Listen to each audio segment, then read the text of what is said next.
राधे राधे। जिसने भी चैनल अभी तक सब्सक्राइब ना किया जल्दी से सब्सक्राइब करें। एक सिंगल फिंगर टच और channel subscribe. Radhe Radhe. Hello everyone. Episode 2। Tanshvardhan Jindal की वाइफी है वो। 3 फेरे पूरे हो चुके थे। ब्लैक ईगल जैसे ही चौथा फेरा लेने को हुआ तभी एक गोली चली जो ब्लैक ईगल के कंधे पर लगी। दर्द के कारण ब्लैक ईगल की पकड़ अमायरा पर ढीली हो गई। राइफल में साइलेंसर लगा था, इसलिए चलने की आवाज़ किसी को भी सुनाई नहीं दी। ब्लैक ईगल तो खुद हैरान था। जब उसे दर्द का एहसास हुआ तभी उसे समझ आया कि उसे गोली लगी है। गोली लगते ही ब्लैक ईगल के कंधे से पानी की तरह खून बहने लगा। यह देखकर ब्लैक ईगल गुस्से में अपने लोगों को देखते हुए चिल्लाया, कोई तो यहाँ आसपास है, ढूंढो उसे और मेरे सामने लेकर आओ, जिंदा या मुर्दा। ब्लैक ईगल के चिल्लाते ही उसके लोग अलर्ट हो गए और आसपास उस इंसान को ढूंढने लगे जिसने गोली चलाई थी। वही जिस आदमी ने ब्लैक ईगल पर गोली चलाई थी वो ब्लैक ईगल का इतना बेचैन देखकर तिरछा मुस्कुराने लगा। उसकी शिकारी नजरें ब्लैक ईगल के ऊपर टिकी हुई थी। फिर उसने एक और गोली चलाई। यह गोली इस बार ब्लैक ईगल के पैर में लगी तो उसका बैलेंस बिगड़ा और वह घुटनों के बल जमीन पर गिर गया। लेकिन इस बीच उसने अमायरा को गोद में ही उठा रखा था। फिर वह उसने दर्द से कराहते हुए अपने लोगों से गुस्से में बोला, अब सबको यहाँ आने को कहो, यहाँ आने से रोको सबको। इतना कहते ही वह जल्दी जल्दी फेरे लेने के लिए खड़ा हो गया। ब्लैक ईगल सही से अमायरा को थामे हुए था। आसपास देखते हुए हंसने लगा और फिर खुद से बोला, आज ये शादी नहीं रुकने, क्योंकि अमायरा सिर्फ और सिर्फ मेरी है। कहते हुए वह चौथा फेरा पूरा करता कि उससे पहले ही कोई उसके पीछे आकर खड़ा हो गया और फिर पलक झपकते ही उस इंसान ने ब्लैक ईगल के पैर पर जोर से किक मारी और अमायरा को अपनी बाहों में थाम लिया। ये आदमी 6 फुट का था, इसलिए 5 फुट की अमायरा को अपनी बाहों में संभालना उसके लिए कोई बड़ी बात नहीं थी। किक इतनी स्ट्रांग थी कि ब्लैक ईगल मुंह के बल जमीन पर गिर गया था। उसे ऐसे लग रहा था जैसे उसका घुटना टूट जाएगा। ब्लैक ईगल गुस्से में खड़े होने की कोशिश करता है तो वो फिर से लड़खड़ा कर गिर जाता है। यह देखकर जिस आदमी ने अमायरा को अपनी गोदी में पकड़ा हुआ था वो इस बार गुस्से में ब्लैक ईगल के मुंह पर अपने बूट से मारता है। उसके बाद ब्लैक ईगल के सीने पर अपने बूट को रखकर मसलते हुए कोल्ड वॉइस में बोला, हाउ डियर यू, तुम्हारी हिम्मत कैसी हुई तंशवर्धन जिंदल की वाइफी मिसेस अमायरा तंशवर्धन को हाथ लगाने की। तंशवर्धन जिंदल अपनी चीज़ों पर किसी की नज़र तक बर्दाश्त नहीं करता और तुमने तो मेरी ही वाइफी को किडनैप कर लिया। उसकी आवाज़ में इतना गुस्सा और डरावापन था कि ब्लैक ईगल अंदर ही अंदर कांप गया। तभी फायरिंग होने लगी क्योंकि तंश की फोर्स ने ब्लैक ईगल के लोगों पर फायरिंग स्टार्ट कर दिया था। वहीं तंश गुस्से में बिल्कुल महाकाल का रूप लगा। तंश एक हाथ में अमायरा को थामकर और एक किक ब्लैक ईगल के मुंह पर मारता है। तंश के सीने में आग लगी थी जो अभी भी शांत नहीं हुई। उसने पूरा शिमला अमायरा को ढूंढा पर अमायरा उसे मिली भी तो कहाँ, मुंबई में। वहीं ब्लैक ईगल के मुंह से बुरी तरह खून बहने लगा। अब तक तंश के लोगों ने भी ब्लैक ईगल के लोगों को मार दिया था, इसलिए केवल ब्लैक ईगल ही जिंदा बचा था जिसे तंश इस वक्त अपनी कोल्ड डरावनी और गहरी नज़रों से देख रहा था। वहीं ब्लैक ईगल खून की उल्टी करते हुए उठकर बैठ गया पर अचानक ही तंश तेज बारिश होने लगी। बारिश इतनी तेज थी जैसे बहुत बड़ा तूफान आने वाला हो। चारों तरफ काले बादल छा गए थे, बिजली कड़क रही थी। कुछ सेकंड में ही वह सभी पूरी तरह से बारिश में भीग चुके थे। इस बारिश की बूंद के कारण धीरे धीरे अमायरा को भी होश आ रहा था। उसे केवल इतना महसूस हो रहा था कि किसी ने उसे मजबूती से अपने भाव में पकड़ा हुआ है। अमायरा की पलकें फड़फड़ाने लगीं। अमायरा धीरे से तंश के कंधों को पकड़कर अपनी आंखें खोलती है तो उसे सबसे पहले ब्लैक कलर की वर्दी नज़र आई। इस वर्दी को देखते ही अमायरा का दिल डर से धड़कने लगा। उसकी आंखों के सामने एक सीन आने लगा कि कैसे उसे तंश और स्माइली को जान से मारा जा रहा था। यही नहीं, उसे अपने बचपन की कुछ यादें आने लगीं। जब वह 6 साल की थी, ऐसे ही जंगल में भाग रही थी और उसके पीछे 4 से 5 आदमी काले कलर की वर्दी पहनकर उसे मारने के लिए आ रहे थे। उन लोगों ने छोटी सी अमायरा को पकड़ लिया था और बहुत टॉर्चर किया था। ये याद आते ही अमायरा एकदम से तंश को खुद से दूर करके पीछे हो गई। पर अमायरा को ये भी समझ नहीं आ रहा था कि वो तो मर गई थी, फिर जिंदा कैसे हो गई। वो सोचने लगी कहीं ये सपना तो नहीं है। वो सब कुछ शौक होकर देख रही थी। उसे याद था इस वक्त वो 20 और तंश 23 साल का था। अमायरा को ये भी याद था कि सब कुछ उसके साथ पहले भी हो चुका था, लेकिन अमायरा समझ नहीं पा रही थी कि वही सब दोबारा क्यों हो रहा है। तभी उसके मन में ख्याल आया, ये जैसे फिल्मों में होता है वैसे मेरे भी रीबर्थ हुआ है। पर ऐसा कैसे हो सकता है? क्या गॉड ने मुझे सब सही करने के लिए एक मौका दिया है? मुझे ये सब पता करना होगा। वो सोच में डूब गई और बहुत देर तक सोचती रही। पर शायद अमायरा पिछले जन्म के ज़बरदस्ती के बाद अमायरा को लोगों की करीबी से डर लगने लगा था, क्योंकि तंश ने जैसे ही अमायरा को पकड़ने के लिए अपना हाथ आगे किया कि अमायरा डर और गुस्से में घबराते हुए बोली, दूर रहो मुझसे, डोंट टच मी। इतना कहते ही वो पीछे जाने लगी तो तंश जल्दी से उसके हाथ को पकड़ के उसे खुद से सटा लेता है। उसके हर एक एक्शन में सिर्फ और सिर्फ गुस्सा झलक रहा था। उसकी पकड़ अमायरा के हाथ पर इतनी तेज थी कि अमायरा की हथेली पर लाल निशान पड़ गए। तंश बेहद डरावनी आवाज में बोला, stand quietly otherwise no one will worse then me. मतलब चुपचाप खड़ी रहो वरना मुझसे बुरा कोई नहीं होगा। उसकी धमकी सुनकर अमायरा होश में आई। तभी उसका ध्यान तंश के फेस पर गया तो अमायरा खुश हो गई। पर जैसे ही उसे याद आया कि तंश उससे यानी माफिया से नफरत है तो उसकी खुशी डर में बदल गई। उसका दिल इतनी जोर से धड़क रहा था कि अमायरा को सांस लेने में भी तकलीफ होने लगी। वहीं तंश ने ब्लैक ईगल के ऊपर गन तानते हुए गुस्से में पूछा, Why did you kidnap her? Answer me. तंश उसे वार्निंग नहीं देता बल्कि करके दिखाता था। तभी वो लोग उसे यमराज कहती थी। तंश ने अपने लोगों को घूरते हुए कोल्ड वॉइस में ऑर्डर दिया, बर्न दिस हाउस। उसके ये कहते ही सभी कमांडोज ने ब्लैक ईगल के लोगों को घर के अंदर फेंक दिया और उसके बाद घर में बम फिट कर दिया। ये देखकर तंश तिरछा मुस्कुराते हुए ब्लैक ईगल को देखने लगा, पर ब्लैक ईगल अचानक से हंसने लगा। वो पागलों की तरह से जमीन पर बैठे हंसने लगा तो तंश अपनी आंखें छोटी करके उसे देखने लगा।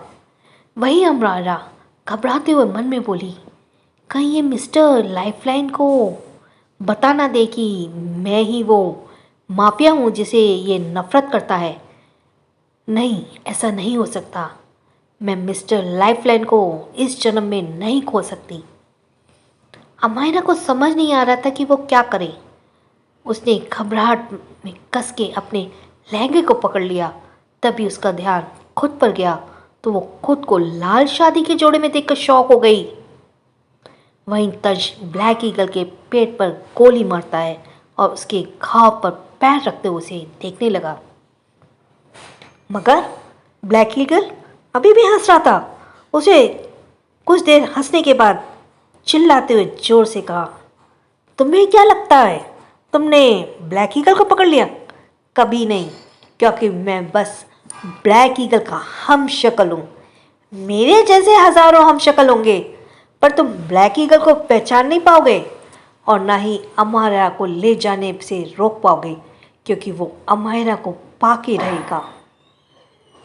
इसके आगे वो कुछ कहता, उससे पहले ही तंश उसके सीने पर 4 गोलियां लगातार मारते हुए गुस्से में डेंजरस मगर सनक भरी आवाज़ में बोला, वो सिर्फ तंशवर्धन जिंदल की है, मगर कोई भी उसे छुएगा तो उसका नामो निशान मिटा दूंगा। उसकी आंखों में अमायरा के लिए इतना पागलपन देखकर नकली ब्लैक ईगल डेविल स्माइल करके कमज़ोर आवाज़ में बोला, वैसे तुम्हें माफिया से नफरत है ना? क्या हो अगर तुम्हारा अपना ही कोई माफिया निकले? उसके सवाल से तंश खतरनाक नजरों से उसे घूरते हुए खतरनाक तरीके से बोला, आई डोंट केयर वो कौन है, पर वो जो भी है वो उसे अपने हाथ से मारूंगा। उसकी आवाज़ में इतनी नफरत महसूस करके नकली ब्लैक ईगल अमायरा को देखकर हंसने लगा। वहीं अमायरा सुन हो गई थी। उसके कदम अपने आप ही पीछे जाने लगे, क्योंकि वो तंश के दिल में अपने लिए इतनी नफरत बर्दाश्त नहीं कर पा रही थी। अमायरा ने देखा कोई उसे नहीं देख रहा तो वो जल्दी से भाग गई। वहीं तंश नकली ब्लैक ईगल के शरीर पर बॉम्ब लगाकर उसे पेड़ से उल्टा लटकाने के बाद जैसे ही मुड़कर देखता है तो अमायरा को ना देखकर उसके ऑरा डेंजरस हो जाता है। वो गुस्से से चिल्लाता है, वाइफी कम हियर, अदरवाइज तुम्हारे लिए अच्छा नहीं होगा। वो अपनी लाल आंखों से चारों तरफ देखने लगा। वहीं इस घने जंगल में तेज तूफान आया हुआ था। अमायरा बारिश में भीगते हुए अपना लहंगा संभाल कर भाग रही थी। अमायरा मन में बस यही सोच रही थी कि क्यों उसे दूसरा जन्म दिया भगवान ने, अगर दिया भी तो क्यों उसे पता चलने दिया कि तंश उसे नफरत करता है। अमायरा अपने दिल ने हो रहे दर्द को संभाल नहीं पा रही थी। उसे ये भी लग रहा था कि नकली ब्लैक ईगल ने तंश को सब बता तो नहीं दिया और अब तंश उससे नफरत करेगा। दर्द से अमायरा की आंखें तक लाल थी। वो भागते भागते फिसल कर जमीन पर मुंह के बल गिर गई। आह! जैसे ही एक पत्थर उसके पैर पे लगा, उसकी आह निकल गई। तभी उसे एक जोड़ी बूट दिखे तो वो अपनी लाल आंखों से उठका कर देखती है। अपने सामने तंश को देखते ही उसका रोम रोम तक कांप गया। तंश घुटनों के बैठ गया, फिर अमायरा के कपड़ों को कस के पकड़ते हुए गहरी मगर डेंजरस आवाज में बोला, wifey who will save you from me. अब मैं तुम्हारी वो हालत करूंगा कि तुम जिंदगी भर याद करोगी। कहते ही वो अमायरा को गुस्से में बेदर्दी से किस करने लगा। अमायरा को तंश को छूने से कुछ नहीं होता था, इसलिए उसे रैशेस नहीं हुए। तंश बिल्कुल हैवान की तरह पेश आ रहा था, इसलिए अमायरा खुद को उससे अलग नहीं कर पा रही थी। पिछले जन्म में अमायरा उसकी हैवानियत देख चुकी थी, इसलिए अभी वो थोड़ा डरी थी। Episode 3 forced kissed. बारिश तेज हो रही थी। इस बारिश में तंश पागलों की तरह अमायरा के होठों को चूमे जा रहा था, पर वो किस कम और अमायरा के होठों को बाइट ज़्यादा कर रहा था। उसकी पकड़ अमायरा के कमर पर कसती जा रही थी, जिस कारण अमायरा को दर्द हो रहा था। तंश अमायरा को किस करने के बाद उसे गुस्से से घूरते हुए खड़ा हो गया, पर अमायरा उसकी पकड़ से आज़ाद होने की कोशिश कर रही थी। अमायरा तंश को देखने की हिम्मत नहीं करी थी। उसने किस तरह खुद को छुड़ाया और भागने लगी। उसकी ये हालत काफ़ी थी तंश के गुस्सा को बढ़ाने के लिए। तंश ने अमायरा के हाथ को कस के पकड़ते हुए उसे एक झटके से अपने कंधे पर उठा लिया और वहाँ से जाने लगा। अमायरा को उम्मीद नहीं थी कि तंश ऐसा करेगा। वो उसकी पीठ पर मारते हुए उतरने की कोशिश करने लगी, पर सब बेकार था। तंश ने जाते ही सभी कमांडोज ने उस घर को बम से उड़ा दिया। फिर सभी हवा की तरह गायब हो गए, क्योंकि ये एक इनविजिबल कमांडोज थे जो आर्मी के बेस्ट कमांडोज हैं। ये कब कहाँ आते हैं किसी को पता नहीं होता। वही शिमला में आर्मी हेडक्वार्टर में एक आदमी जो आर्मी यूनिफॉर्म में गुस्से में बैठा था, देखकर ऐसा लग रहा था जैसे वो अपने गुस्से से ही सबको जलाकर भस्म कर देगा। उसने अपने सामने खड़े दूसरे यूनिफॉर्म पर ऑफिसर पर गुस्सा करते हुए कहा, व्हाट? और ये बात आप तो मुझे बता रहे हो? तंश ने आर्मी कमांडोज को अपने पर्सनल काम के लिए यूज किया? क्या उसे अंदाजा भी है उसे वो कितनी बड़ी मुसीबत में फंस सकता है? उस आर्मी कमांड ऑफिसर ने गुस्से को देखकर वो ऑफिसर जो कि एक कैप्टन था, उसने घबराते हुए जवाब दिया। उस आर्मी ऑफिसर के गुस्से को देखकर वो ऑफिसर जो कि एक कैप्टन था, उसने घबराते हुए जवाब दिया, सर, पर इसका कोई सबूत नहीं है, क्योंकि वो कमांडोज कब कहाँ होते हैं इस बारे में किसी को नहीं खबर होती। और अगर कोई सबूत मिल भी जाए तो तंश सर ने कमांडोज को इस्तेमाल किया है, तो भी वो कमांडोज कभी भी उनके खिलाफ नहीं जाएंगे, क्योंकि वो सभी तंश सर के लिए कुछ भी कर सकते हैं। ये सुनकर आर्मी ऑफिसर ने गुस्से में अपनी आंखें बंद कर लीं।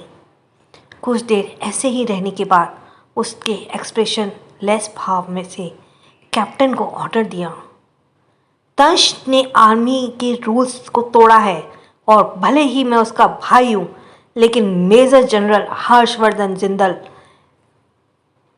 हूँ। उस नाते ये मेरा फर्ज है कि मैं रूल्स तोड़ने वाले के खिलाफ सख्त एक्शन लूँ। ये सुनकर कैप्टन हैरानी से हर्षवर्धन को देखने लगा, जो तिरछा मुस्कुराते हुए कुछ सोच रहा था।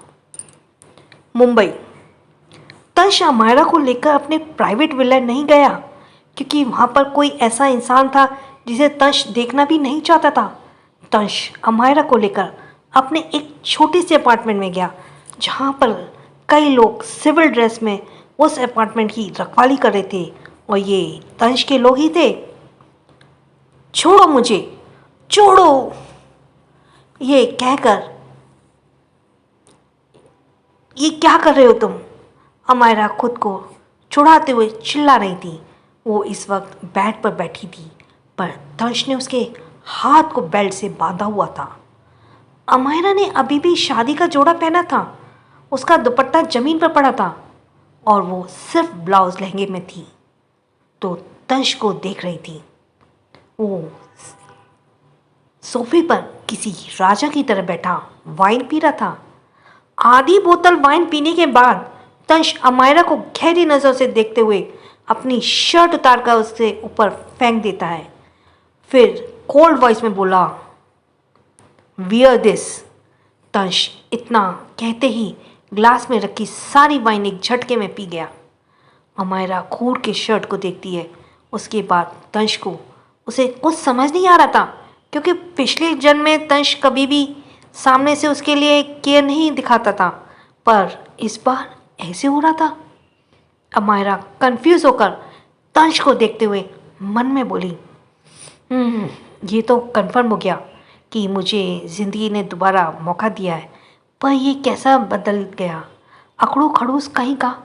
और क्या मिस्टर लाइफ लाइन को मेरे बारे में कुछ नहीं पता कि मैं वही माफिया हूँ जिसे ये नफ़रत करते हैं? या ये तूफ़ान के आने की पहले की शांति है? या शायद नकली ब्लैक ईगल ने कुछ नहीं बताया हो? अमायरा को अच्छे से याद था कि पिछले जन्म में तंश ने कभी माफिया का जिक्र नहीं किया था, इसलिए उसे भी नहीं पता था कि तंश को माफिया से नफरत है।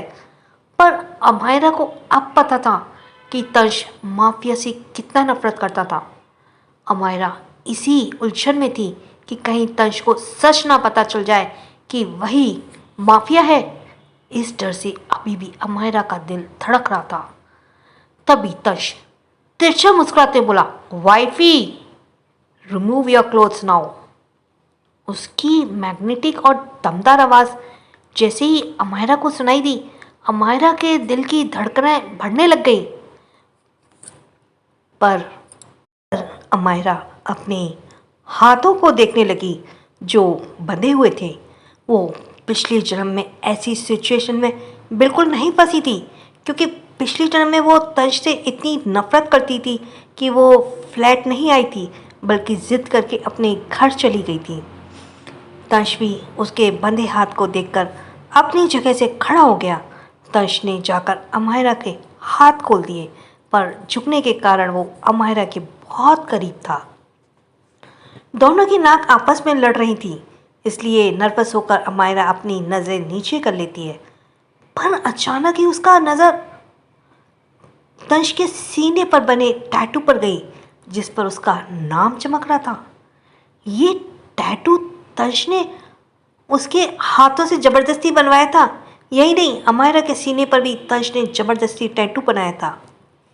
अमायरा बिना सोचे समझे इस टैटू पर अपने होंठ रख देती है, तो अमायरा के होठों के स्पर्श से तंज की गहरी आंखें बंद हो गई।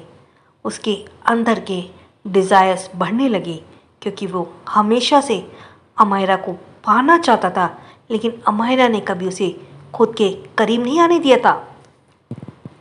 जब तंज को लगा कि वो आउट ऑफ कंट्रोल हो रहा है, तो वो बेरहमी से अमायरा को खुद से दूर करके बेड पर बैठ गया। उसके धक्के के कारण अमायरा संभल नहीं पाई और बेड पर गिर गई। ब्लाउज का गला काफ़ी डीप था, जिस कारण अमायरा की बॉडी थोड़ी रिवील होने लगी। ना चाहते हुए भी तंज की गहरी नज़र अमायरा की गर्दन से होते हुए नीचे जाने लगी। इस बात से अनजान अमायरा गुस्से में उठी और जाने लगी, पर वो एक कदम भी आगे बढ़ती उससे पहले ही तंज की गहरी और कोल्ड वॉइस उसे सुनाई दी। Wifey, take off your cloth and that to in front of me. Tanj के कहते ही तिरछी मुस्कुराते हुए अमायरा को ऊपर से नीचे तक देखने लगा। अमायरा तो अपनी जगह पर फ्रीज हो गई थी, क्योंकि वो पिछले जन्म में एक्सपीरियंस के बाद तंज के करीब ज़रूर जाना चाहती थी, मगर इतना नहीं कि वो उसके सामने अपने कपड़े बदले। अमायरा ने याद किया वो पिछले जन्म में भी तंज ऐसे ही उसके साथ बिहेव करता था, और अगर वो उसकी बात नहीं मानती थी तो तंज उसे काफ़ी शर्मनाक सज़ा देता था। एक ऐसी सज़ा जिसके बारे में वो कभी भी बात भी नहीं कर सकती थी। पिछले जन्म की घटना याद करके अमायरा अपनी नर्वसनेस को छुपाते हुए गुस्से से हकला कर बोली, तो तुम्हारे कहने का मतलब क्या है?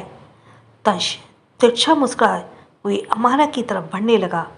अमायरा की वो सांसें ही ऊपर नीचे होने लगी। एक अनजाने डर से फिर से उसे डर लगने लगा। तंज की करीबी के साथ साथ उसे फिर से याद आने लगा कि कैसे यश ने पिछले जन्म में उसके साथ ज़बरदस्ती की थी। उसे लगा तंज भी गुस्से में भी वही सब करने वाला है, इसलिए उसका शरीर कांपने लगा।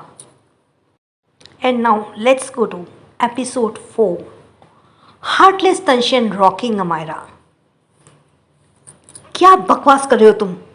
अमायरा शॉक होकर पूछती है। पर तंज ठीक की तरह फिर से कोल्ड वॉइस में बोला, चेंज योर क्लोथ्स बट मेरे सामने। तंज इतना कहते ही बेड से टेक लगाकर ऐसे बैठ गया जैसे उसके सामने कोई इंटरेस्टिंग मूवी चलने वाली हो और वो उसे देखने के लिए बेकरार हो रहा हो। अमायरा तो अभी भी शौक में थी। उसे समझ नहीं आ रहा था कि वो तंज को कैसे समझाए, तो तंज की करीबी और उसके आंखों में देखने से बच रही थी, क्योंकि उसे डर था इससे तंज को उसकी सच्चाई पता चल जाएगी। अमायरा ने एक गहरी सांस ली और तंज की बात ना मानकर उसकी पनिशमेंट झेलने का फैसला किया। अमायरा ने हिम्मत करके गुस्से से तंज को बिना देखे ही नर्वस होकर बोला, मैं पनिशमेंट के लिए रेडी हूँ।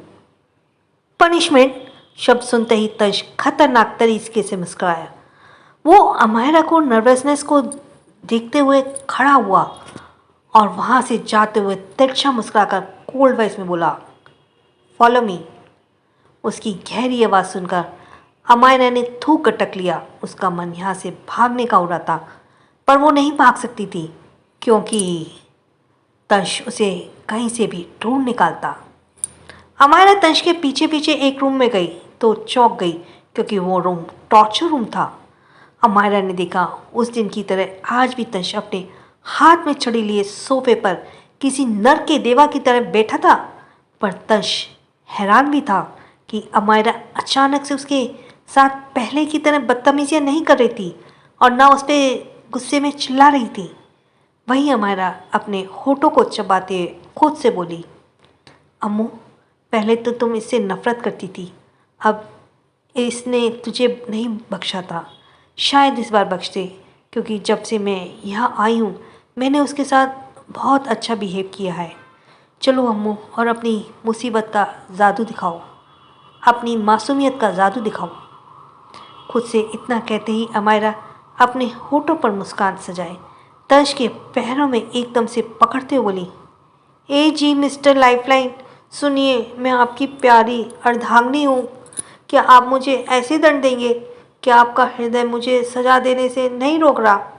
स्वामी अपनी भोली छोटी प्यारी लाचार अर्धांगिनी पर क्यों अत्याचार कर रहे हैं? आपको नहीं पता, पर ये छड़ी बहुत पीड़ा देती है। मुझे जो भी गलती हुई है स्वामी, उसके लिए क्षमा कर दे। अमायरा तंश के पैरों को छोड़ ही नहीं रही थी क्योंकि वो घबराई हुई थी। तंश ने देखा अमायरा उसके पैरों को नहीं छोड़ रही थी तो तंश गुस्से में चिल्लाया, wifey, leave my foods and you can't escape the punishment. Tansh की आंखें गुस्से से लाल हो गई। वो अमायरा को इस हरकत पर इरिटेट हो रहा था क्योंकि उसने पहले कभी ऐसा नहीं किया था। वहीं अमायरा पनिशमेंट के डर से उसका पैर छोड़ नहीं रही थी। जब तंश से बर्दाश्त नहीं हुआ, वो अपने अमायरा को एक झटके से अपनी आंखों में अपनी बाहों में भर लिया और अमायरा की चीख गूंज उठी। फिर से रिपीट, जब तंश से बर्दाश्त नहीं हुआ तो उसने अमायरा को एक झटके से अपनी बाहों में भर लिया और अमायरा की चीख गूंज उठी। आह! अगली सुबह जिंदल हाउस। एक औरत बहुत खुश थी और परेशान भी। वो किचन से बाहर आते हुए देखती है कि एक शख्स, पर्सनैलिटी और मिड एज का आदमी, डाइनिंग टेबल पर ब्रेकफास्ट कर और उसका चेहरा हमेशा की तरह सख्त था। वहाँ एक औरत भी बैठी थी और वो भी ब्रेकफास्ट कर रही थी। लेकिन जब से उस औरत की दोस्त की बेटी से तंश पर ज़बरदस्ती करने का इल्ज़ाम लगा था, तब से किचन के बाहर खड़ी औरत यानी मिसेस जिंदल उस औरत को और नापसंद करने लगी। मिसेस जिंदल अपने हस्बैंड यानी मिस्टर जिंदल से भी गुस्सा थी क्योंकि उन्होंने तंश को बेरहमी से मारा था। मिसेस जिंदल अपनी सीट पर बैठ गई और ब्रेकफास्ट करने लगी। जो औरत ब्रेकफास्ट कर रही थी वो घूर घूर के कुछ दूरी पर बैठे लड़के को देख रही थी जिसकी उम्र लगभग 25 साल थी। पर जब उसने रहा नहीं गया तो उन्होंने उस लड़के से क्यूरियस होकर पूछा, जय, तंश को तो घूमना बिल्कुल नहीं पसंद और ना ही भीड़ वाली जगह पसंद है, फिर वो कॉलेज ट्रिप पर जाने के लिए कैसे मान गया और अभी तक आया भी नहीं? जय, तुम उसके बड़े भाई हो, क्या तुम्हें उसकी चिंता नहीं हो रही? उनके सवाल को सुनकर सभी उसकी तरफ देखने लगे तो वो औरत हड़बड़ाते हुए बात को संभाल कर बोली, मेरा मतलब है जब सब आ गए हैं तो उसे भी आ जाना चाहिए। जय मुंह बना लेता है। जय मुंह बनाते हुए किया जी को पूरी तरह से इग्नोर कर देता है और वह तंश से 2 साल बड़ा था। पर मिसेस जिंदल तपाक से बोली, किया, तुम तंश की आंटी हो और क्या तुम्हें पता नहीं है मेरे बेटे को अभी अभी शादी हुई है और वो अभी जवान है, सिर्फ 23 साल का ही तो है। इस उम्र में अगर वो अपनी बीवी के साथ बाहर मस्ती कर रहा है तो इसमें क्या गुनाह है? कम से कम वो किसी गैर लड़की के साथ तो नहीं है। मिसेस जिंदल के कहने का मतलब साफ था कि किया जी बाहर गैर मर्दों के साथ रहती हैं क्योंकि किया जी बहुत ही घटिया और चालाक औरत थी और ये चीज़ किया जी समझ गई थी। इसलिए वो गुस्से से बोली, आपको नहीं लग रहा? आप ज़्यादा बोल रही हैं। मिसेस जिंदल भोली सी शक्ल बनाकर मुस्कुराते हुए जवाब दिया। किया? मैंने तो सिर्फ तुम्हारे सवाल का जवाब दिया है, तो इसका गुस्सा क्यों कर रही हो इतना? खैर, मैं तो चाहती हूँ मेरा तंश मुझे जल्दी से पोता या पोती दे दे। मैं तो इसी में खुश रहूँगी। किया जी अब यहाँ रुकना नहीं चाहती थी। वो गुस्से में वहाँ से जाते हुए मन में बोली, पोता पोती माय फुट, इस अमारा को मैं जिंदा ज़्यादा दिन यहाँ टिकने नहीं दूंगी। इस घर की बहू तो सिर्फ पिया बनेगी। मुझे कैसे भी करके उसे जेल से निकलवाना होगा। उसके जाते ही मिस्टर सिंगल सख्ती से मिसेस जिंदल से बोले, तुम ये क्या कर रही थी? मिसेस जिंदल अचानक अनजान बनते हुए बोली, मैंने क्या किया? मिस्टर जिंदल अपनी एक आईब्रो ऊपर करके कड़क आवाज में बोले, मैं देख रहा हूँ जब से तुम अमायरा से मिली हो उसने तुम्हें बिगाड़ दिया है। अब तुम बिल्कुल भी भोली वाली नहीं रही। मुझे तंज से कहना पड़ेगा कि वो अपनी बीवी को कंट्रोल में रखे। अमायरा के बारे में ऐसी बातें सुनकर मिसेस जिंदल भड़कते हुए गुस्से में बोली, खबरदार अगर मेरी अमायरा को कुछ कहा तो वो बहुत ही सुपर डुपर है। मिस्टर जिंदल देख पा रहे थे कि उनकी बीवी पूरी तरह से बदल चुकी है।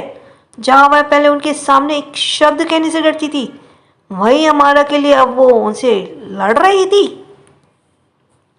मिस्टर जिंदल कुछ सोचकर खतरनाक तरीके से मुस्कुराने लगे और फिर उन्होंने मिसेस जिंदल से कड़क आवाज में कहा, अगर तुम्हारी बहू इतनी सुपर डुपर है तो उससे बोलो तंश को होली में यहाँ लेकर आए और उसे होली खेलने पर मजबूर कर दे। यह सुनकर जय और मिसेस जिंदल के चेहरे पर टेंशन झलकने लगी, क्योंकि तंश को होली नहीं खेलेगा चाहे जो भी हो जाए। वहीं मिस्टर जिंदल को भी यह बात अच्छे से पता थी, इसलिए वो मन ही मन अपनी जीत पर खुश हो रहे थे। कॉलेज। अमायरा ने आज एक ही लेक्चर अटेंड नहीं किया और ना उसने तंश से बातें की, क्योंकि उसने कल रात अमायरा को बेरहमी से सजा दी थी, जिस कारण उसकी हिप बहुत दर्द हो रही थी और वो बैठ भी नहीं पा रही थी। अमायरा क्लासरूम से गुस्से से बाहर चली गई। वो अपने एक हाथ को हिप पर रखते हुए गुस्से से बोली, मिस्टर तंशवर्धन जिंदल, तुमने कल रात मेरी पिटाई की। मैं तुम्हें छोड़ूंगी नहीं, तुम्हारे कारण मैं बैठ भी नहीं पा रही। हाँ, मैं अपना गुस्सा कैसे कंट्रोल करूं? और मुँह, एक काम करो, कैंटीन में चलकर थोड़े हैंडसम लड़कों को देखकर अपने मूड को फ्रेश कर लो। वो तंश को गुस्से से कोसते हुए कैंटीन साइड आ गई। उसके हाथ में उसका बैग था। वो तंश को कोसते हुए अपने हाथ को झटक भी रही थी। अमायरा अपना ऑर्डर देने के बाद जैसे ही एक सीट से गुजरती जिस पर 3 लड़के बैठे थे, ये कॉलेज के तंश के बाद सबसे अमीर स्टूडेंट थे, जो 1 नंबर के बदतमीज और गुस्सैल थे। वो अमायरा का बैग गलती से एक लड़के के सिर पर लग गया। अमायरा ने इस पर ध्यान नहीं दिया, पर वो लड़का गुस्से से आग बबूला हो गया।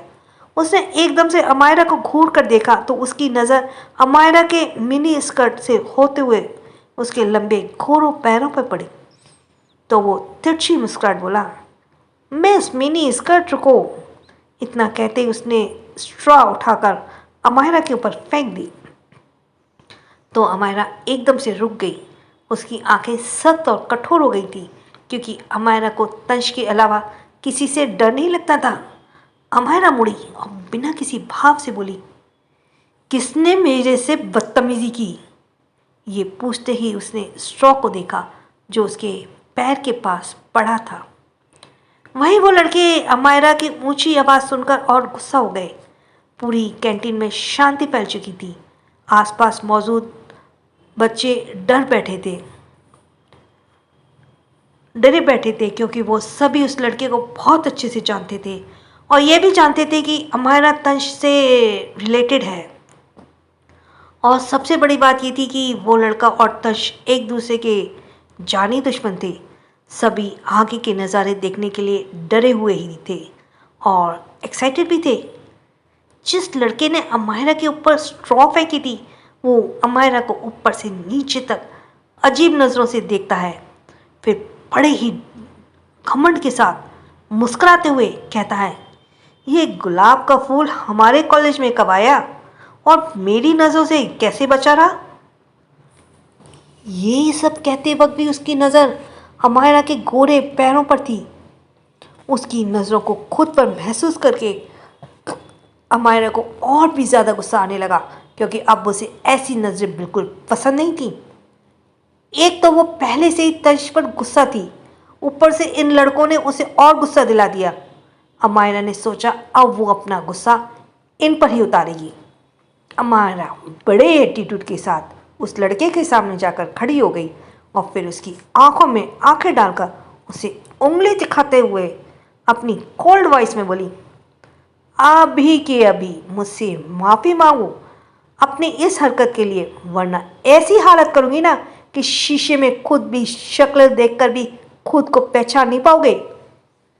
उसकी एटीट्यूड को देखकर वो लड़का अपनी आंखें छोटी कर लेता है, मगर जब उसने देखा अमायरा उसे उंगली दिखा रही है तो उसका ईगो हर्ट हो गया। उसने गुस्से से टेबल पर हाथ मारते हुए अमायरा से कहा, क्या तुम्हें पता भी है मैं कौन हूँ और तुम्हारे साथ क्या कर सकता हूँ? उसे इस तरह भड़कते देख अमायरा मुस्कुराई, फिर अपने बैग को पकड़कर कुछ सोचने का नाटक करते हुए बोली, कौन हो तुम कौन हो? मुझे वो सच में नहीं पता कि कौन हो तुम, लेकिन क्या तुम्हें भी नहीं पता कि तुम कौन हो और इसलिए तुम ये बात मुझसे पूछ रहे हो? अमायरा उसका मजाक उड़ाते हुए और भी ज़्यादा मुस्कुराई तो वो लड़का पीछे हुए बोला, तुम। वहीं बाकी स्टूडेंट क्यूरियस होकर कैंटीन के बाहर की तरफ देखते हैं, क्योंकि अमायरा भी किसी से लड़ाई करती थी तो अक्सर कर तंश उसे बचाने आता था। तो अब सभी लोग इसका इंतज़ार कर रहे थे ताकि वो एक अच्छा खासा ड्रामा एंजॉय कर सके। पर जब कोई भी नहीं आता वो नज़र आता तो एक लड़के ने कमान संभाली और तंश को बुलाने निकल गया। वहीं अमायरा ने देखा उन लड़कों की सीट पर एक सीट खाली थी तो वह अधा के साथ उस पर बैठ गई और अपने बैग को टेबल पर रखते हुए मुस्कुरा कर बोली, अब तो मैं यहीं पर बैठूंगी। मैं 3 तक गिनती हूँ, तुम सब यहाँ से निकल जाओ वरना अंजाम अच्छा नहीं होगा। उसकी इस तरह धमकी देने से वह तीनों लड़के ठाका मार के हंसने लगे। वहीं अमायरा ने जानबूझकर कर रही थी, क्योंकि उसे याद था पिछले जन्म में इन लड़कों ने कैंटीन में उसके ऊपर सारा खाना और कोल्ड ड्रिंक फेंक कर उसे घुटनों पर बैठाया था। तब सभी ने उसका बहुत मजाक उड़ाया था। जिसका सब्सक्राइब करना रह गया वो जल्दी से सब्सक्राइब करे और थैंक्स फॉर लिसनिंग। छोटों को प्यार, बड़ों को सम्मान। राधे राधे।